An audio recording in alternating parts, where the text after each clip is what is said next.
Gabon deizuela, Nafarroako gobernuak administrazioan euskararen erabilera arautzen duen dekretua onartu du gaur. Ez da, hasiera batean gobernuak aurkeztu zuen proposamena zehatz-mehatz, Nafarroako kontseiluak egindako txostena aintzat hartu eta aldaketa partzialak txertatu baitizkiote.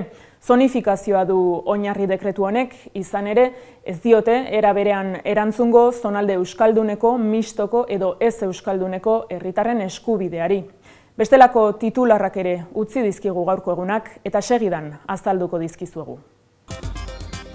Kataluniako Errepublikan fronte politiko komunaren alde ari dira lanean Junts per Catalunya eta Esquerra Republicana. Halaxe jakinarazi du ERS-eko idazkari nagusi Marta Rovirak. Atzo Bruselan, Carles Puigdemont eta harekin dauden kontseilari hoiekin izandako bileraren ondoren. Puigdemont eta Rovirak berretsi dute, abenduaren 21-eko bozetarako kanpaina ere koordinatuta egingo dutela. Evidentment la coordinació política hi és. Hem arribat junts i som molt conscients que hem de continuar junts i hem de trobar la millor fórmula per continuar junts i hem de trobar la millor fórmula per coordinar-nos. Tots plegats estem i som molt conscients que cal eixamplar moltíssim, que cal explicar-nos molt bé i som molt conscients que cal continuar sumant. Evidentment que hi ha un acord per fer un front comú i farem el front comú a nivell polític perquè l'estratègia política la compartim i és absolutament coordinada i llavors el que estem estudiant és quina és la millor manera de fer aquest front comú. Rovira presidente nahi du Oriol Junquerasek bozak irabaztekotan. Gutun bat helarazi die presidente hoiak ERS-eko militantei borondate hori adieraziz. Zerrendaburu izan liteke beraz Rovira. Eta hain justu Kataluniako egoera ere hizpide hartu dute gaztez eta erabakitze eskubideaz hausnartzeko EHUren Leioako kampusean egindako mahai inguruan. Euskadiko Gazteriaren Kontseiluak eta EHUko ikasle kontseiluak antolatu dute eta Legebiltzarreko talde guztietako ordezkariek hartu dute parte. Eztabaida gurera ekarrita, autogobernu ponentzian jarri dute fokua. Errespetuzko posizio batetara ekarri nahi ditu konstituzionalistak EAJak, baina PSeko gobernukidek Espainiako konstituzioaren balizko erreformari begiratzen diote. Antzeko konzeptuak landu eta babesten ditugun bagera 3 alderdi politiko eta ganbararen 76%. Nik uste hori oinarri bezala hartuta saiatu behar gehala gainentzeko indar politikoak horretara ekartzea espada behintzat errespetozko posizio batetara ekartzea. Hau da, Legebiltzarra gehiengo absoluto batez erabaki dezaken hori errespetatu eta errespetaraztea. El derecho a decidir y que nosotros llamamos derecho a la autodeterminación o a la independencia, que es lo que realmente se plantea, no estamos de acuerdo, no lo hemos dicho desde siempre, con absoluta honestidad. Pensamos que es mejor para Euskadi seguir perteneciendo al conjunto de España y a Europa. Creo que eso es lo que nos da recorrido de futuro, pero sin embargo sí planteamos que hay que revisar algunas de las condiciones con las que se instaló la actual Constitución española y que la clave territorial es importante también y hay que modificar la situación que las diversas nacionalidades históricas tienen en el Estado, ¿no? Lo que Pedro Sánchez define como Estado plurinacional tiene que tener un encaje legal y para eso esperamos que la Comisión Territorial que se ha abierto en el Congreso de los Diputados consiga que la Constitución española articule la actual España en un Estado federal, que creo que sería un avance importante en las aspiraciones de autogobierno también de Euskadi. Erabakitze eskubidea onartzea ezinbesteko jotzen du EH Bilduk eta Elkarrekin Podemosek Kanada eta adostutako galdeketa berretsi ditu iparrorratz bezala. EH Bildurentzat erabakitze eskubidea ezinbestekoa da, estatus aldaketa honetan ezinbestean jaso beharko litzateken gakoa da. Demokrazian sakondu nahi baldin badugu, eskubide sozialetan, eskubide askatasunetan, zibiletan, politikoetan, are gehiago aurkitzen garen momentu honetan, asko dago jokoan.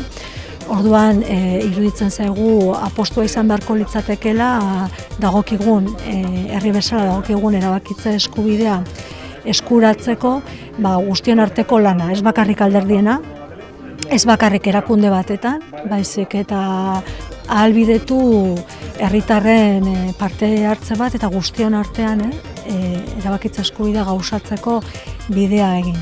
Ikusi beharko dugu nola lortzen dugun konsensua eta ahal diren alderdi gehienok sartzeko gure ahal bada erreforma estatutario batean, ez? Guk ponentzio horretara eraman dugu geure aukera dela Kanada eta Quebecen adibidea jarraituta horrelako adostutako referendumak lortzea eta horretarako lege bat behar dela jartzen dugu mahai gainean. Eta lege hori aurrera eramateko lehenik eta behin Euskal Alderdiak mahai batean eseri behar dira. Eusko Jaurlaritzarekin aurrekontuen inguruko akordio bat adosteko aukera zerga erreformarekin lotu du berriro ere Anton Damborenea Euskadiko PP-ko legebiltzarkideak. Horrela, EAJak eta PSek diseinatutako zerga erreforma bere hitzetan txarra hobetzeko eskatu du. Atzo arratsaldean bildu zen Pedro Azpiazu Popularrekin eta Elkarrekin Podemosetkin. Azken horretako Lander Martinezek jeltzalei eskatu die argi dezatela aurrekontuen negoziazioa egiazkoa ote den, edo helburua PPrekin akordioa egitea den. Damborenea eta Martinez hurrenez hurren. Dar reformas a esa propuesta que, repito, es mala. Eta ea benetazko negoziazio batean gauden, edo bakarrik Alderdi Popularrarekin akordio bate izateko prozesu batean gauden. EH Bildu koalizioak eta ELA sindikatuak bilkura egin dute Eusko Jaurlaritzaren aurrekontuez eta fiskalitatea aritzeko, eta kritiko agertu dira EAJak eta PSek adostu dituzten aldaketa fiskalekin. Anbizio falta leporatu diete, aintzat hartuz euren aburuz aldaketa horiek eragin zuzena izango dutela aurrekontuetan eta hoien bidez herritarrei eskainiko zaizkien gizarte zerbitzuetan. Iazko Sanferminetan taldean egindako bortxaketaren auzian 4 udaltzain eta 3 foruzainek deklaratu dute gaur eta biktimak ez zuela itxurarik egin ziurtatu dute. Lehenengoek epaitzen ari diren 5 gizonak identifikatu zituzten eta bigarrenek atxiloketak egin zituzten.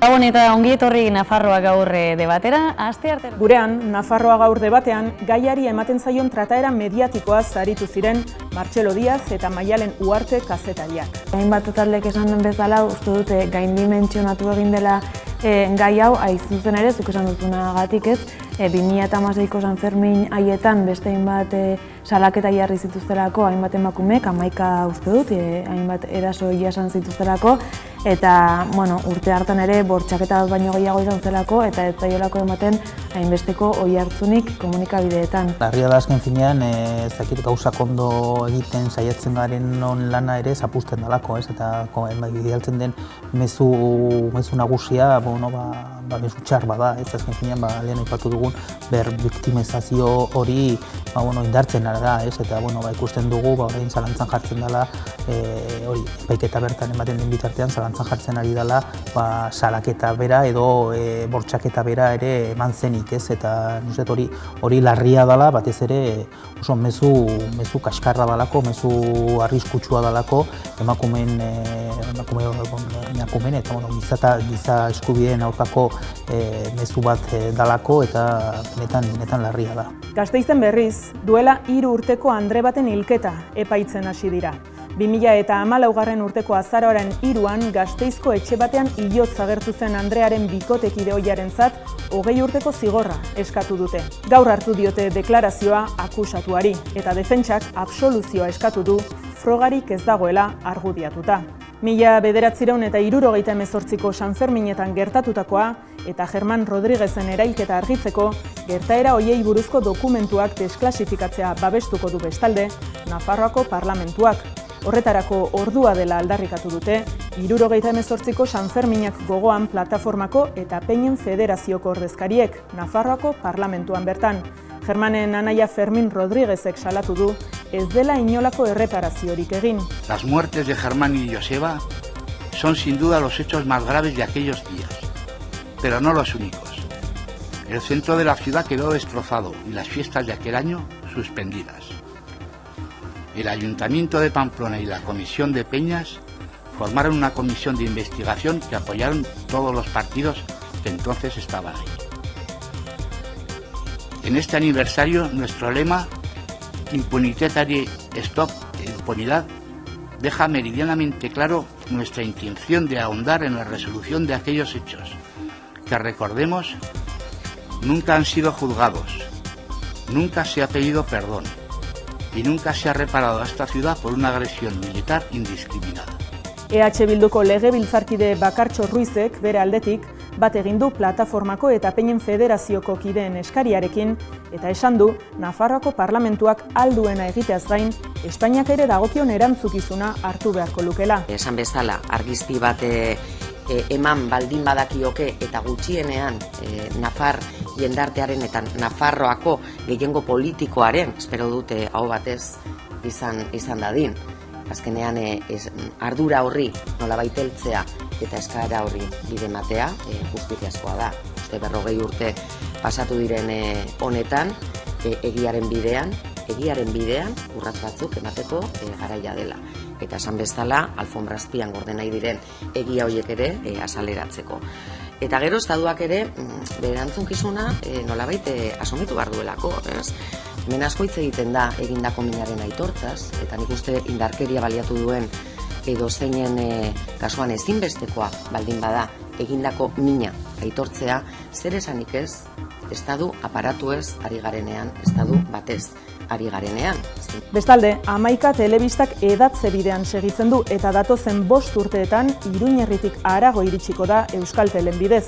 Izan ere, urtarrilean Iruñean eta Antsoainen hasiko da telefonia eta telebista zerbitzuak eskaintzen eta 5 urteko epean, Sakana, Lizarra eta Tuteraraino zabaltzeko aukera aztertzen ari da. Aurtengo bertsolari txapelketa nagusia hasi zenetik, abian da horren jarraipena egiteko bertso-jop saioa 11 telebistan. Gaurko atalean, Durangoko final aurreko bertsoaldiez aparte, Jorge Oteiza izango da ardatz, eta elkarrizketaren atalean, Espuela Nahi proiektua. 2 bertsolarik eta 2 aktorek parte hartzen dute bertan, eta protagonistekin hitz egin du Einaut Gantxegi lankideak.